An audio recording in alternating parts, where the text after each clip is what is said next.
On the Is the and or. on the packet, I put city attorney and I meant to put or assistant city attorney, and I put city attorney or city I attorney. saw that too, Yeah. but you know, I figured just roll with it. That's what we do around here. A and B. We won't say which is which. That one guy really wants you to be the county attorney too, or he keeps trying to Did make you spot that you. ever? I was like, Yeah, he just is like, you're like, are you trying to get the city of Ellsworth? did you say it was or not? He goes, sorry, I messed it up again. Hey, Please people are disregard always- my prior People email." confuse.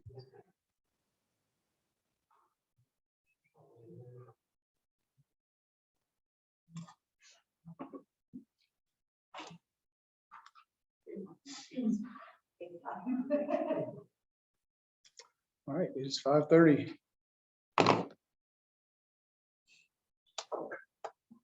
Call to order the regular council meeting for March 14th, 2022. Please join me in the flag salute.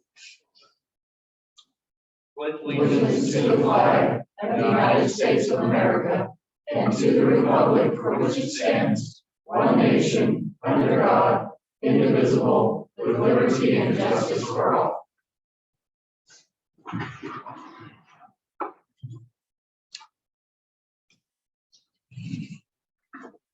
So for the consent agenda tonight, we have the March 2022 Airport Advisory Board minutes, the February 2022 minutes, and the claim ordinance A010222.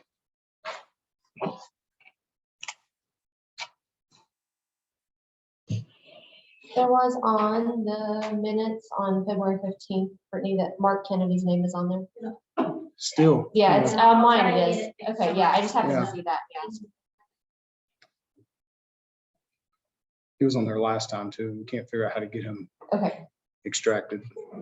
it's just on that one, it's just under the consent agenda, it's the only place I saw it. He did ask me about if we could afford a mayor pro temp position.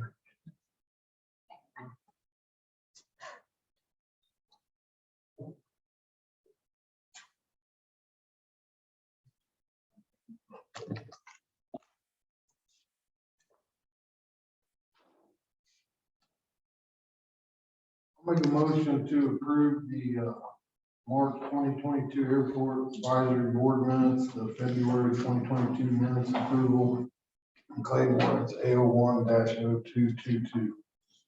I'll second. I got a motion and a second to approve the consent agenda. Is there any other discussion?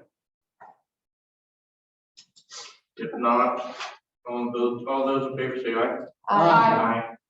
Those opposed, same sign. Motion carries. And Mr. President, real quick, point of order, does Wayne vote? When he's presiding a meeting, Yes. I'm gonna be honest and say I don't know, because otherwise I just read, you know. Let's hope we don't have a tie. Yeah, if we had a tie, yeah, Okay. Okay, Everybody in a tie. okay. yeah. But Sorry, I should have asked that before we started, but it just dawned on me. otherwise. All right. Well, To be honest. so, Mr. President, Mr. Brown is not here, and I think it would be beneficial if we just tabled the water study report and find out. Obviously, there was a miscommunication between he and I about tonight, so I will re-engage with him, unless you guys want to discuss it. I mean, I can do my best to answer some questions for you, but it really would benefit us coming from the guy we paid 15 grand to produce the report to brief you on it. There's no particular rush on the implementation, so. Were there any petitions or delegations? Are you letting me go? Yes. I have a whole list. Yep. First, I want to thank the city for coming out and wanting to clean our drive, our street, after the snow, but I have an impatient neighbor who had her son-in-law come out and grade it, and now it's horrible. I have a lot of things here, so I've come up with a new slogan for the city that never completes the job. The hospital will never be torn down. I keep questioning about the 2 houses to be demolished and get nowhere. And the great path from Great Good Sam into town to Hold was discussed, started 3 years ago when we built the substandard housing area, which brings up my question of the evening. Is there an ordinance against dumping your belongings on your driveway when you've been evicted from your house? We have a couple who've been from the substandard housing, who have been evicted, and they have just piled their stuff on their driveway. It's been there for over 2 weeks. Thank you.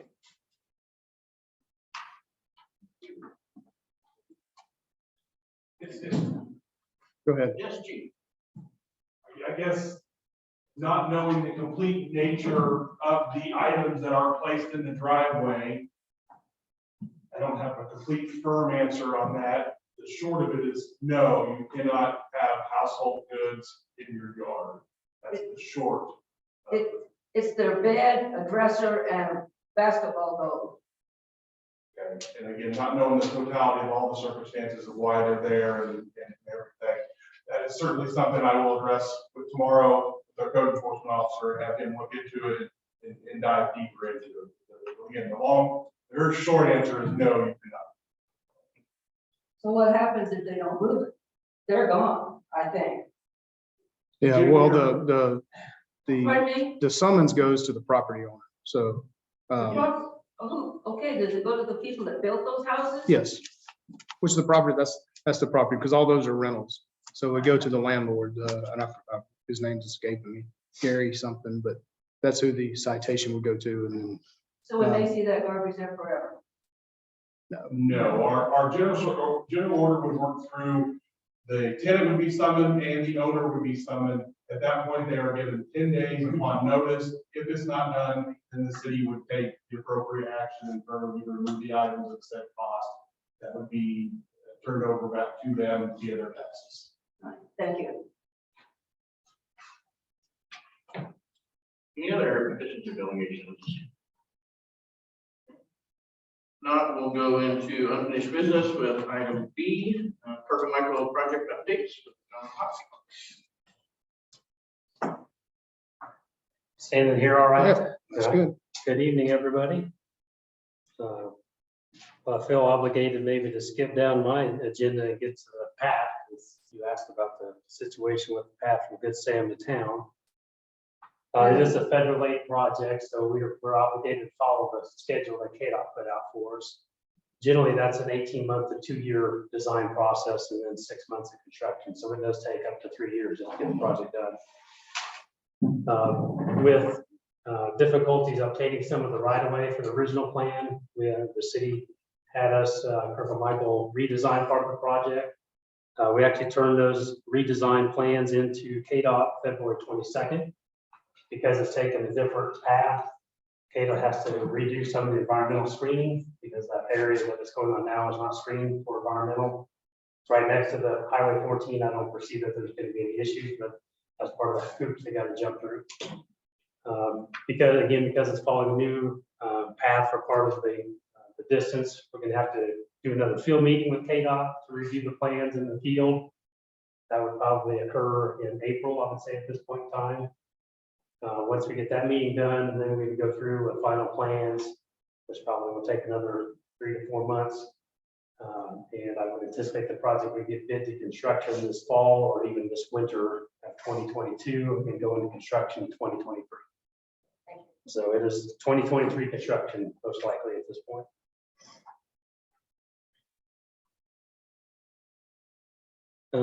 Back to the other item that is ongoing. Top of my list is the detention basins. The contractor did come back on site today, working on placing dirt along K14 or Douglas Avenue on the east side of the highway.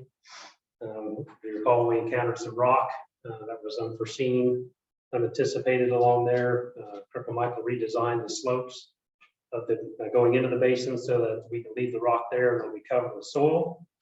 So that's what the contractor is doing currently, is placing that dirt along the slope on the east side of Douglas Avenue. What our guy on site told me is that the contractor thinks that'll take him all of this week to get done. And And then next week, he's planning to go on to the north basin, install the drainage pipes there, so it will drain the water that's standing up there currently. And then finish that north side of the north basin of the project. And we're still working on a solution to drain the standing water in the south basin so that he can get in and finish that work. Don't have that figured out quite Is the yet. county gonna hold dirt back over there? I heard they were gonna hold dirt back. Is that part of the new plan or Back to where exactly? the south pit to fill it up or something to get it to drain, or is that? Nobody's told me anything about filling the pit back up now. Yeah, because he did talk to me about putting material back in. I told him that he could come and get whatever he took from us, and if he needed more, then he would have to come back and talk to the county or Mulhagen or the Lutheran Church if he needed more material, but he was more than welcome to come get the 50 truckloads he gave us to put back in if he needed. Okay. To finish the slopes that he's putting in right now. Gotcha. And then there was the topsoil issue that was his fault that he's got to address. 'Cause anyway, He didn't retain enough topsoil Correct. for the, okay, so he's got to come up with that somewhere. yes. So as far as the things he's working on now, the south basin along the highway, he's expects to get done maybe this week and then go to the north basin next week to install those pipes. So once he installs the pipes on the north side, will that drain? That water will drain out, correct? And it'll come through the channel in the park and go on down the pipes, down by the football fields and all that, Okay. that direction.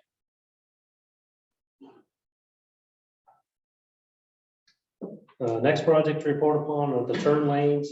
They're at K-140 and 156 highway. We turned in the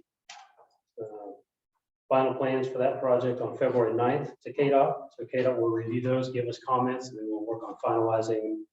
When I say final plans is final plans for KDOT to review, so they'll give review comments.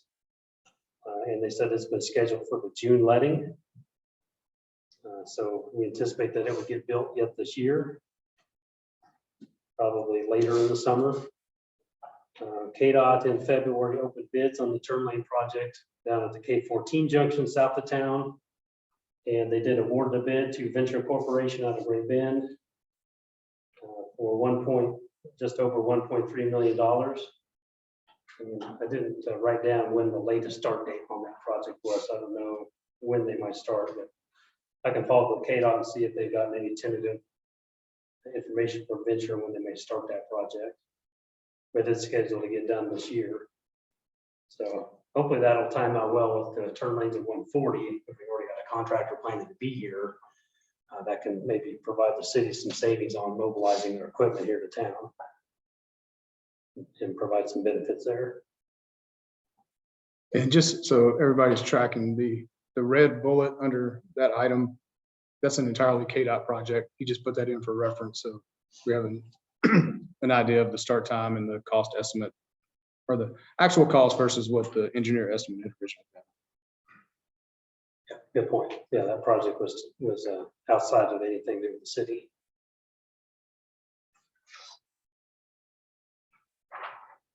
Okay, on the cost share project from spring 2021, which was various sidewalk improvements around town. We're working on getting the final plans done. I believe Cliff was able to get with Security First on their ramps to get concurrence from them that what we designed was what they were looking for. So we're working on final plans and getting that project ready for bid. This spring and construction this summer sometime. Hard to believe it's technically not even spring yet. It feels like almost summertime to me. Been busy early start of the year. Hey, so real quick on that, because we've had some property owners ask about doing some concrete work on their property wall that's adjacent to this project. Okay. Do they coordinate directly with the contractor once it's been awarded, or do they talk to Kirk and Michael? I would have them work with the contractor Okay. directly. So once we get a contractor selected, we can, if you have a list running or something with those landowners, we can help get them connected together to do that. Because I know we tried that on 8th Street and Bo Sparga Oh, would not facilitate the little concrete work that, anyway, but, Well, so I know it's contractor by contractor. I just want to make sure I was pointing people in the right direction. yeah, I would rather they work directly with the contractor, but if the contractor is not willing to do that, we can help facilitate it at Okay. least.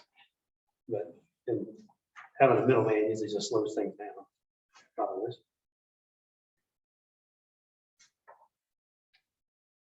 So moving forward on that project, put a little bit of information in here on the airport project.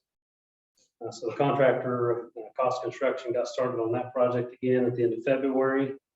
They've already placed some rock base and concrete for the taxiway connectors. I know they're pouring concrete again today, but I'm not sure. I think it's back on connector A1, I believe, which is at the south end of the runway. So things are moving forward on that project, and it's going to be several months before they're done. Of course, but it's nice to see progress being made again. And then the final thing I was going to visit about, Rusty asked me to present this to the council. So last year, Kirk and Michael helped the city apply for a cost share funding.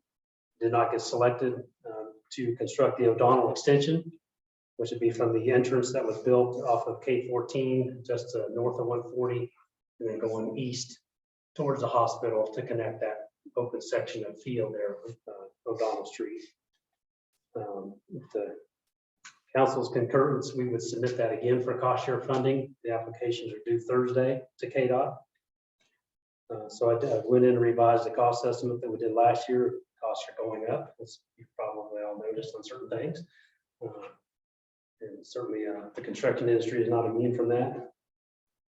So with the current cost estimate, the city's portion of the construction cost is estimated to be $146,360.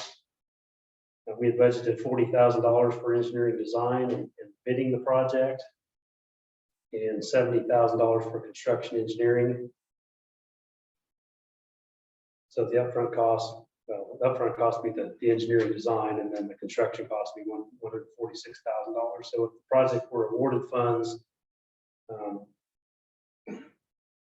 KDOT would probably make those announcements like in May. Time we got plans done, I think it'd be 2023 construction again that we're looking at. It just takes time to get the plans together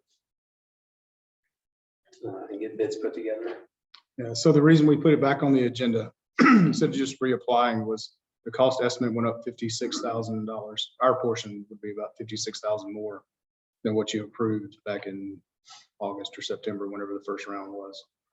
As a reminder, that money would come out of the TIF, so it's not going to take away from anything else. And so there's sufficient funds on hand. It's just that was we have other stuff we know we have to spend TIF money on. I still think this is a worthy project to connect O'Donnell. So we would recommend approving us to resubmit the application. But the other part of that is there is no obligation, even if the city is awarded the cost share, it doesn't cost you anything at that point. So if that was the case, we'd come back with a design contract and the city could go through the design, take bids. If the bids came in ridiculous high, you can cancel the bids and you're still not out anything but the design money. And plans on paper are so good. Wait a year, see if costs come down. If it's a temporary spike in inflation, and rebid it, or get additional funds through the TIF or some of the means and rebid the project at a later date too. So it would be a waste of money by doing the design and having the plans ready to go.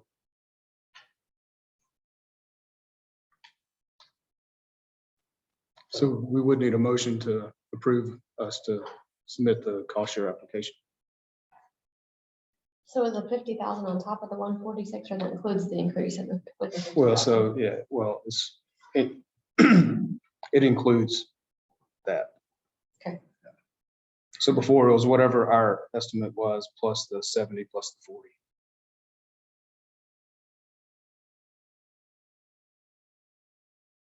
So it would have been roughly $90,000 the first time you.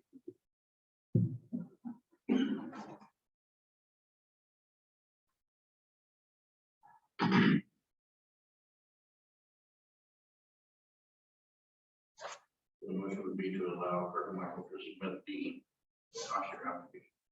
Correct.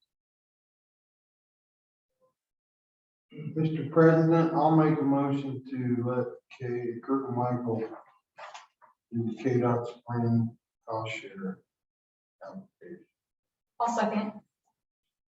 It's been moved and seconded to allow Kirk and Michael to submit an application for the 2022 spring cost share with KDOT. Is there any other discussion? You are left.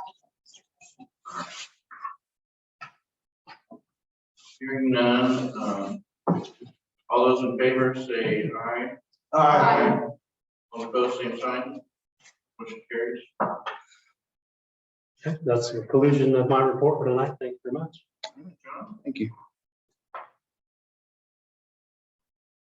Okay, so next on the agenda, item C, we have hospital discussion with city attorney, assistant city attorney. I just stopped in, Melissa's been handling this, so I'll let her lead the way on.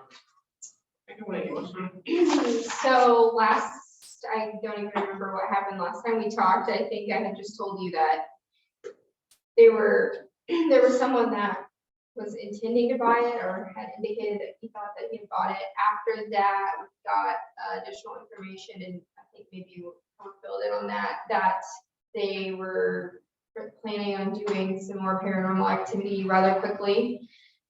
So we went ahead and moved forward with a petition for temporary injunction, and we were granted a temporary injunction without notice to the other parties, which prevents them from entering the property or bringing members of the public onto the property. So that is in effect until Thursday of this week, so it's 14 days. In the meantime, I've been working to get everyone served with notice so that we can ask for basically the permanent version of that from the judge. All the parties, the property owner and then the individual who purports to own the property, have to be provided with notice and an ability to show up and present their side.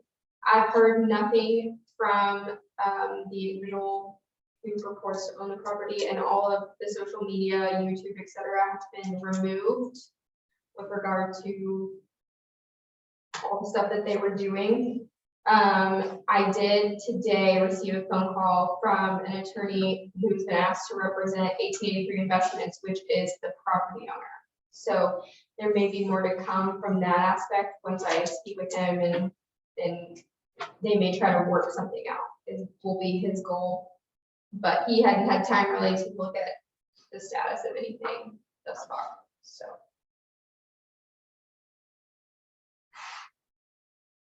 And the consulting firm is continuing their work. So nothing has stopped or slowed down. It's just we had a little side and speed bump, and Melissa took care of that. So It appears that the ghost hunters have been scared off for now. But we're happy to work with 1883 on whatever their concerns are. They're the owners, and the city's always tried to engage with. Did they ever complete all the deed and all that? My guess would be that's not gonna happen. I'm guessing they ghosted. Did you guys practice? No. Awesome. We're just so funny. So Rusty, when they have finished the asbestos sample collection, our consultant, right? and Yes. We're working on a structural analysis. yes, that was step 2. Any questions for?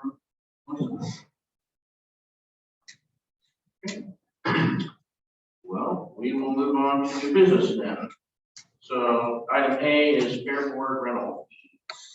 Okay, Mr. President, Council, the 4-H fair is coming on, is it the 3rd week in July?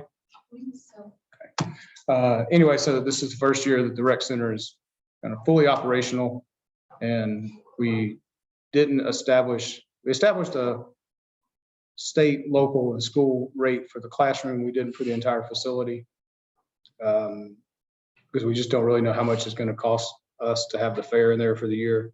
So I discussed it with the fair board chairman. We decided agreed that $100 a day was a fair rate. Once we get the utility bills and everything, once they do their closeout, we can make a better recommendation moving forward. But as of right now, the consensus was that $100 a day was a fair rate, an appropriate rate for the fair. And so we would just need your approval on charging the fair board that for 2022. And that's per day that we actually have people in the building. Is that right? Not just our stuff, not So, just their stuff? so, Days. well, no, because Brent even said if we have to rent it for half a day to do cleanup or half a day to do setup, that's fine. So, yeah, I forget, I'm thinking, because there's like 3 hours on Saturday that there's something, and then set up on Sunday, and then it starts in earnest Monday, and then there'd be a cleanup day the following Saturday or Sunday, yeah. So it was every day that the board was in there, so. Hey, Rusty, too. This is me this is now my parent hat, not city attorney hat, but if you guys are setting a fee precedent, the wrestling club mentioned that might be a great place for their camp that they do in the summer.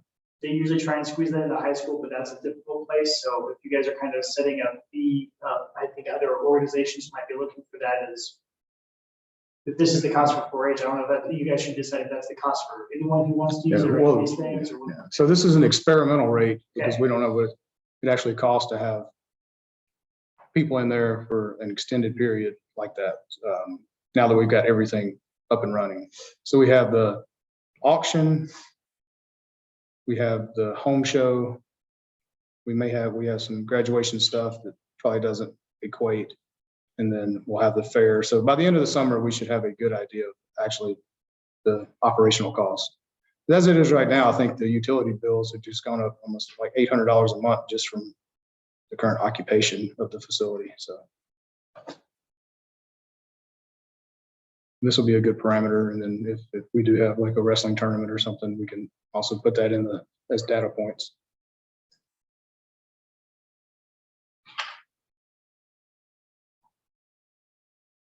Mr. President, I'll make a motion to charge the fair board $100 a day for the rec center facilities. I'll second. Got a motion from Mr. Renard and a second from Ms. Hanston. Is there any other discussion? If not, all those in favor say aye. Aye. Opposed, same sign. Motion carries. Next item on the agenda is liability insurance renewal. All right, Mr. President, Council, this year we have 2 bids to take over our liability insurance. Mr. Lucas Barta from Copeland Insurance Agency will give you about a 5-minute presentation and then discuss his rate. And then the Smiths from Alliance will do the same thing. So go ahead, Cody, not Cody, Lucas, sorry. Yeah.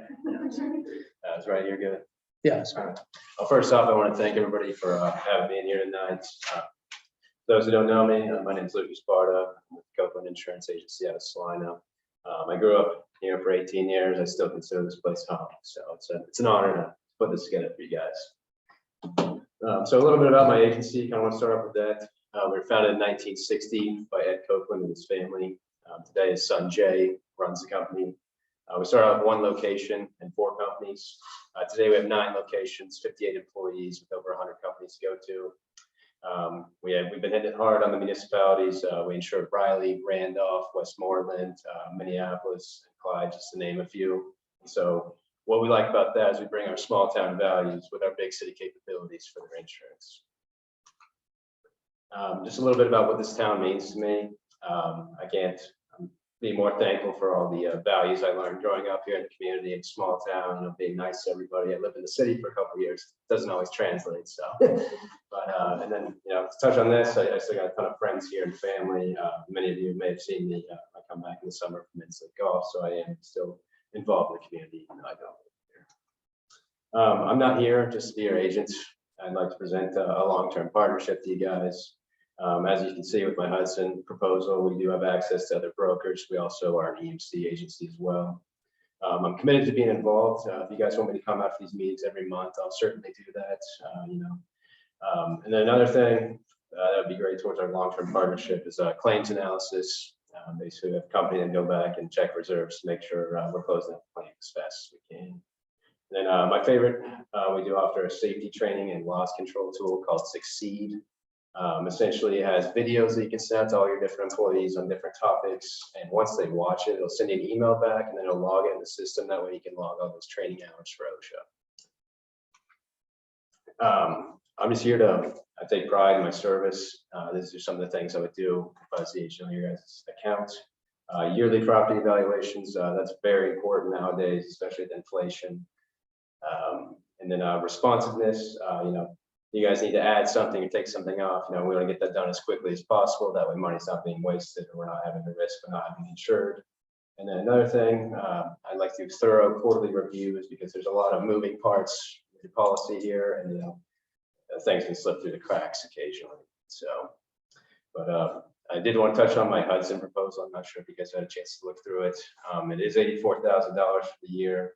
But I'm not here to sell that. I can sell it to you guys all day long. It's just on price, but they do require a 1% wind hail deductible, which if all your buildings got hit, that would cost you guys $210,000 versus $10,000 for the EMC. So I'm here to propose to take over your EMC program and be your agent and bring these value-added services to ensure the city gets the most bang for the buck. Any questions?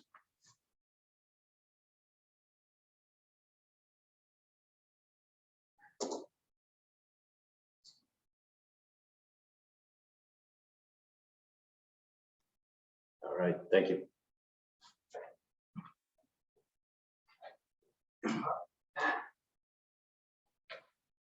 Did you, print off the,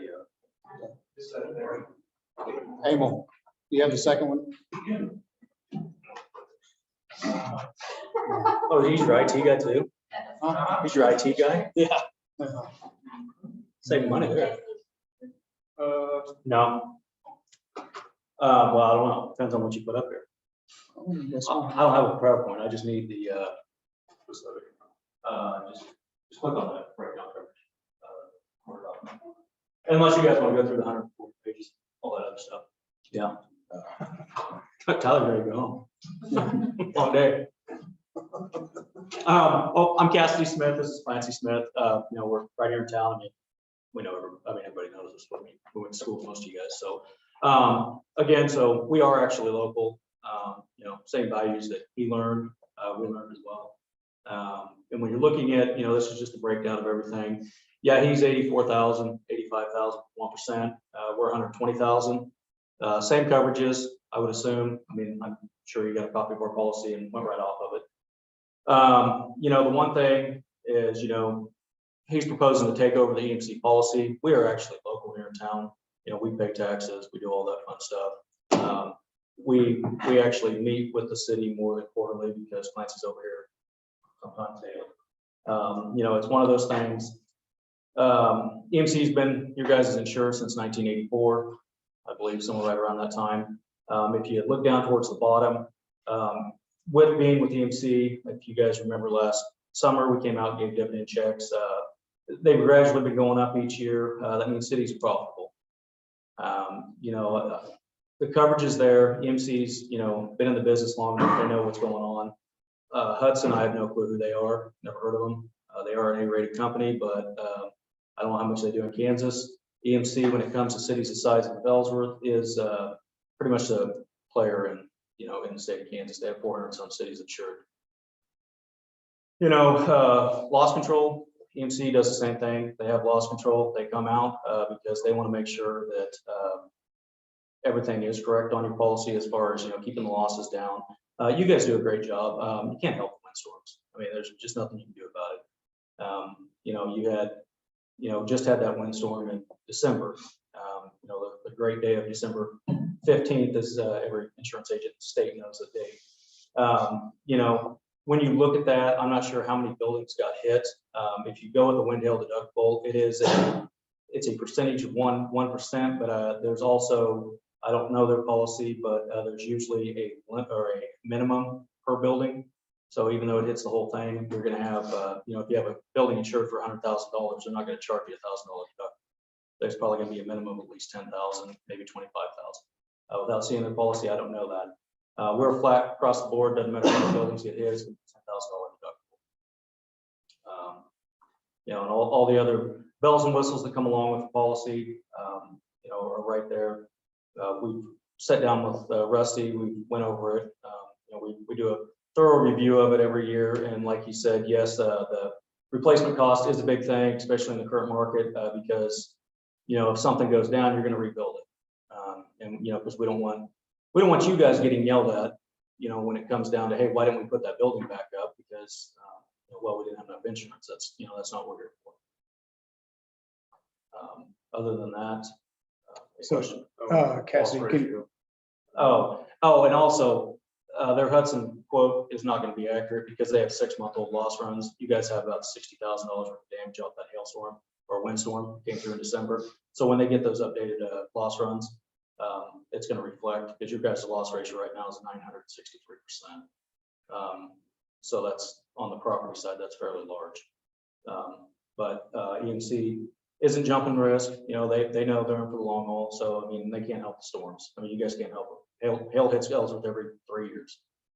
Usually when you guys get hit with a windstorm or hailstorm, you're getting 4 or 5 buildings hit, and they're anywhere between that $10,000 to $60,000, $70,000 claims, dollar wise.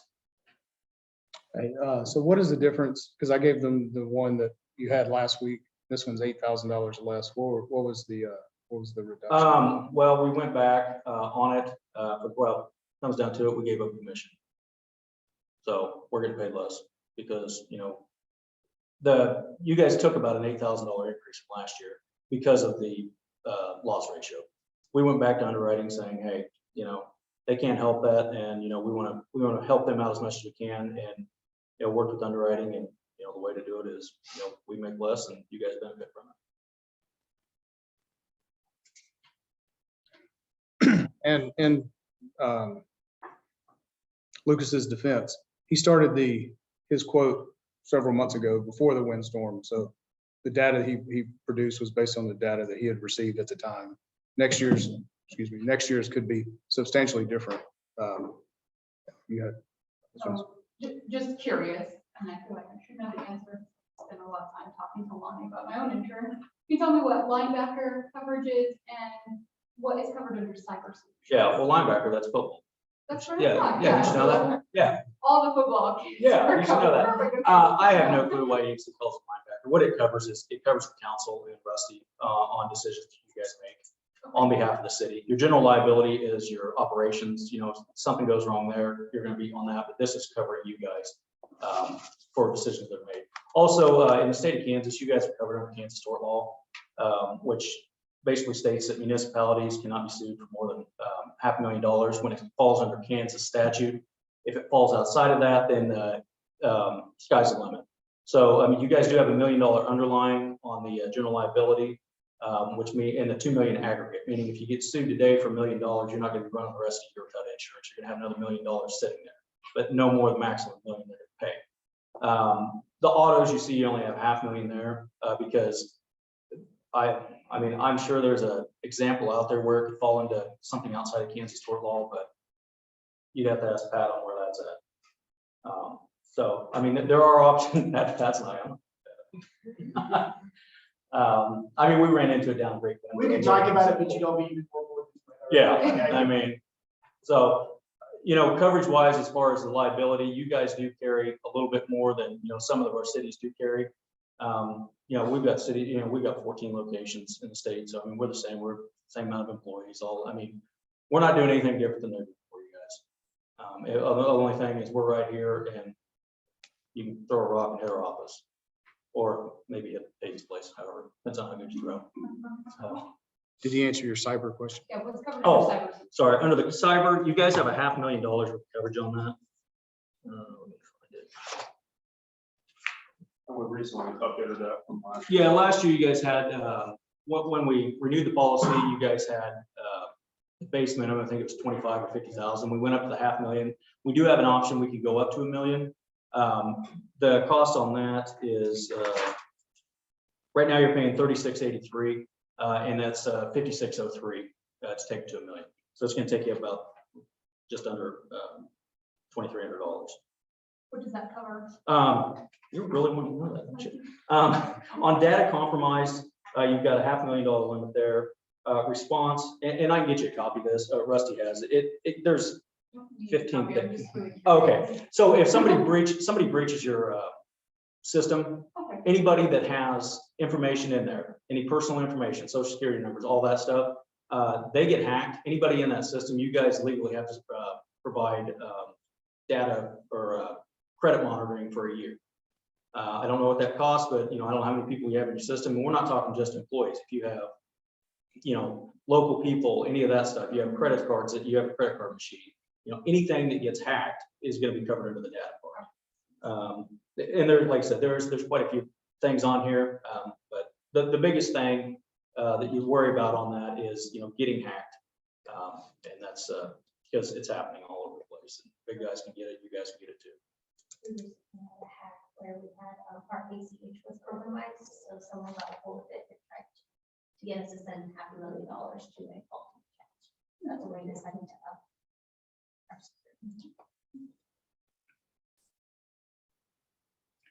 I'm not going to bore you anymore. If you guys have any questions, I'll gladly answer them.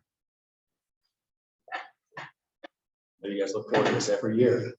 One time you like seeing me is when I bring a dividend check. So based on the 1% wind and hail versus their 10,000, I would have to advocate on paying the extra premium just out of a risk mitigation or risk tolerance perspective. This last storm would have cost us, instead of 10,000, would have probably cost us, upward of 100, or whatever the total damage was, because we wouldn't have met the 1% deductible. So I have no doubt that Mr. Barta would bust his backside for us. It's just, I think that this year is prudent to continue with Alliance, and then because we even talked that perhaps EMC will kind of adjust to the industry standard of that 1% moving forward. There's the potential for that. Yeah, I mean, talking to them, it's not coming down the pipe anytime soon.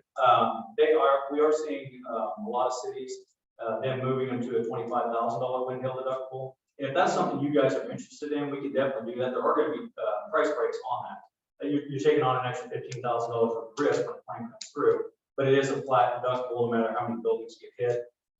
Down the road, I mean, Travelers has already went to 1%. Down the road, I foresee, we're in Kansas, wind hail is where it's at, and I'm surprised they've held out as long as they have on not implementing something about it. But I know it's not coming within the next year. And cities have been very profitable for using. I mean, when they're giving you 15 to 20% back the last 6 years, 5 to 6 years, they know what they're doing. When you keep in mind on that, we can't guarantee that you're going to get anything back. We gave you an $18,000 check last year. You take that off our premium, and that takes it down. I can't guarantee I'm going to bring that every year, but we've been fairly consistent over the last 8, 9 years. So we have claims right now from the storm with Alliance. Yes. So how can we even switch? Well, I didn't know if you could switch if you got claimed. You could do that, or? we've received I mean, the it's just part of it. we received our payment from the windstorm. The claim's still open, and companies, what they'll do is if you were to switch with an open claim, that's going to be noted in the file, and any damage, further damage out of that's going to be excluded. I think this time next year, we can rebid again, and then Copeland will have they'll be able to base their pricing on the same loss that Alliance was. And then hopefully we don't see that 1% creep in with EMC, but if we do, then there'd be a more apples to apples comparison.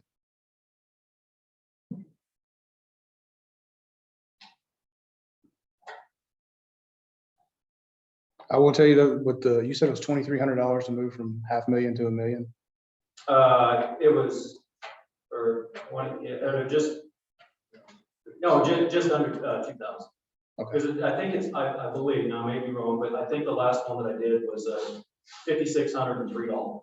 Somewhere roughly right around that for the 1 million.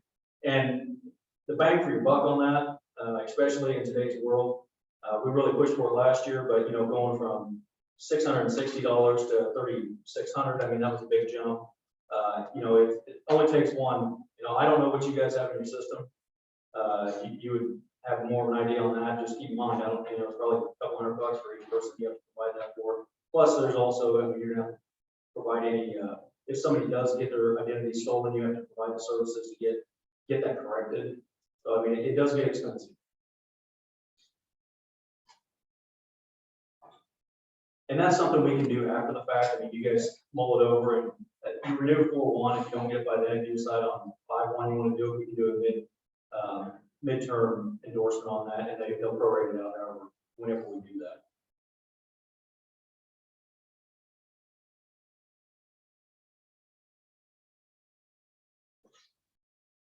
Discussion. I would recommend upping that limit too. I think it's, and we've seen some bad ones lately. Yeah, I think we had a $250,000 attempt and then whatever the ACH was. So we would have used that up pretty quickly. It's just when we noticed that we only had 25,000 in coverage and we were paying $600 a year, and then versus switching to 6,000 mid budget year, that was kind of hurt my heart and scared me a little bit. So we went with the 500,000 to get us through. But I have to go back and look. I think we budgeted a 10% increase on this policy, so we could still fall within the budget numbers if we increased it up to the 1 million. Which is probably the prudent thing to do. Okay, can I ask another Yes, ma'am. question? I'm only asking because I spent a lot of time with Lonnie on my work policy. So do we have coverage for all of our laptops, printers, stuff like that? Yes, that's covered on the inland marine portion of the policy. You've got 200, I just looked at it earlier, $260-some thousand. It covers electronics. And are those electronics still covered when they take them off site? Yeah. Yeah, it's because it's on the inland marine policy, which if they were only, you know, if you're on the business personal property, it can't leave the building. That's where it's covered with that. But if it's mobile, then that's covered off premise. So, and that's usually why they put the, put that, you know, your police stuff, your fire equipment and all that's on the inland marine, because it leaves and goes out, and so that way it's covered no matter where it's at. Any other discussion?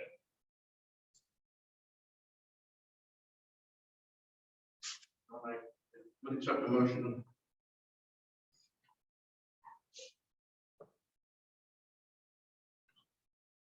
So the motion would be to award the 2022 liability insurance to Alliance Insurance. Do we need to add something that coverage? We can do that. Because we do change our coverage. Like if something drops off during the year and or adds like Emil's vehicles or Ronnie's printer, I mean, that fluctuates. I was going to let you know that he showed you 120,000 and it's probably going to be 123,000 when we up the. Okay. Mr. President, I'll make a motion to award the 2022 liability bid to Alliance Insurance. I'll second that. Been moved and seconded that we approve the renewal of the 2022 liability insurance to Alliance. Good discussion. Now, all those in favor say aye. Aye. Those same sign. Motion carries. Thank you, all of you. Okay, any other new business? That is it, Mr. President. Okay. Down department heads, I don't see recreation. Thank you, Lucas. Thank you. Looks like police. I don't have anything for unless you have any questions for me. I did have a question. So I don't remember if that was a state or that was some local ordinance about dogs chained. Is that a local ordinance somewhere or was that a state? No, we don't have anything in our ordinance as far as for even state statute, that would be, the animal's chained, it just has to have access to food, water, and shelter. It's a local municipality. I saw that on. Thank you. City attorney. I'll just say hi. I kind of had some switch arounds in my practice areas, so I've been delegating this meeting to Melissa. But, you know, she and I talked throughout the week about what all you guys are up to and what's going on. So it's good to be here tonight. I don't have anything specific to talk about.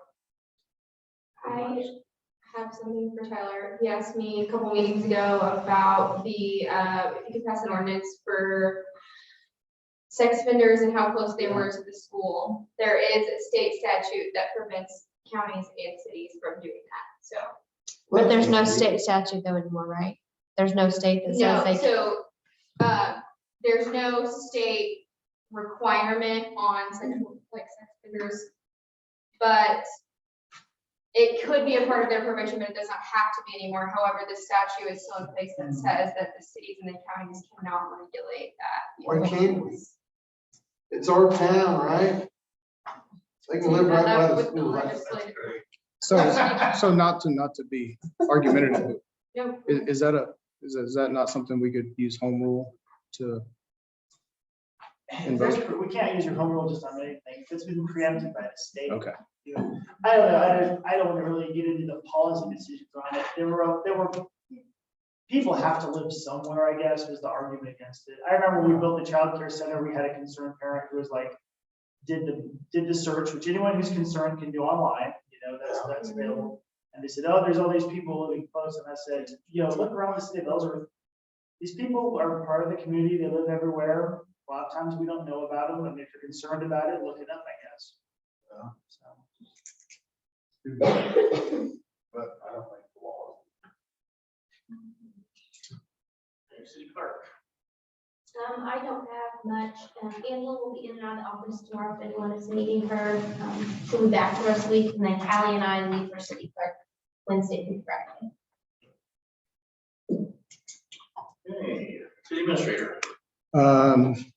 We have a few things for next time that I tabled because I thought we were going to have a 30-minute water discussion, but nothing is pressing. So unless you have questions for me, I'll cede my time. Council member is Ms. Coates. I already know the answer, but I'm gonna ask anyway, because I got a text during the meeting. We do not allow chickens in the city limits, right? That is correct.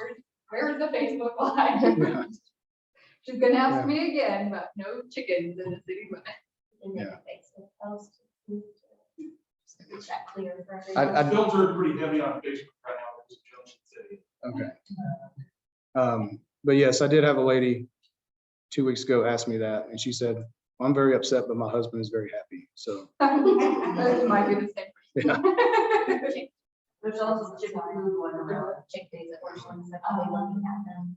I had to look up for a realtor, our hawk policy, whether hawks were allowed.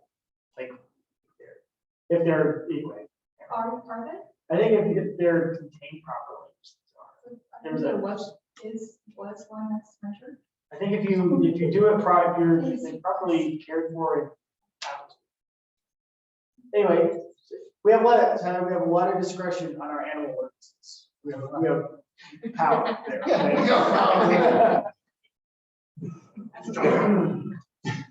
I might wish that I would have asked this from Don's here, but I had somebody ask me, and I don't know the answer, I haven't heard it come up, but up by the detention basin there on the south side, if people up there have a well, is there any concern to the work being done affecting the pressure of the wells or anything? I have no one's asked that to us yet. So I can't answer that for you. I can definitely pass that question though.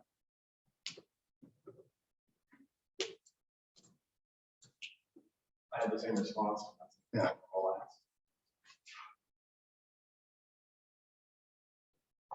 Mr. Bernard, I don't have anything. Darcy? Nope. Back to me. So an update on the houses that are due for demolition. When is, what, the deadline is passed. I believe the deadline is passed. I think we've gotten 2, maybe 3 different firms have submitted their proposals. Okay. So you'll get that on the 28th. I believe the deadline was last Friday, I think. So, That sounds right. I think that's what it was. 'Cause there was some talk that we needed to, that person was gonna get one in, it needed to be by Friday. Yeah. He was gonna follow up to let them know that, so. The answer to Karen's question is, So the houses are going to be, I didn't hear all that. Yes, the houses are gonna be torn down. It's just, we had to send them out for bid. And then the contractors had 6 or 8 weeks, whatever. I don't remember the date. Friday was the deadline for them to get us their proposals. They'll vote on it on the 28th of those who have submitted. And then I guess it'll be at their, kind of their schedule and discretion when they get them down, but Which two are slated? so it's the 220 West Street, the Peterman, I think it's Peter, St. Louis, Okay. and then the McKinney, McKinney's? McKinney. So within the next 2 months, they should be gone. That would be, Weather permitting, I would assume yes. I thought we said one, they were working with the property owner, when did that fall through? So he has not torn it down yet, and we haven't gotten confirmation from the Okay. contractor. Okay, That was the McKinney. McKinney, okay. I know he had the dumpster out there, and Burl has been about to talk to him a lot. so executive session needed tonight. Okay. Then I would entertain a motion to adjourn. I'll make a motion to adjourn. I'll second. It's been moved and seconded that we adjourn. Any other discussion? Not all those in favor say aye. Aye. Those same sign. Motion carries. Great to see you, Dwayne. Thank you. Good job.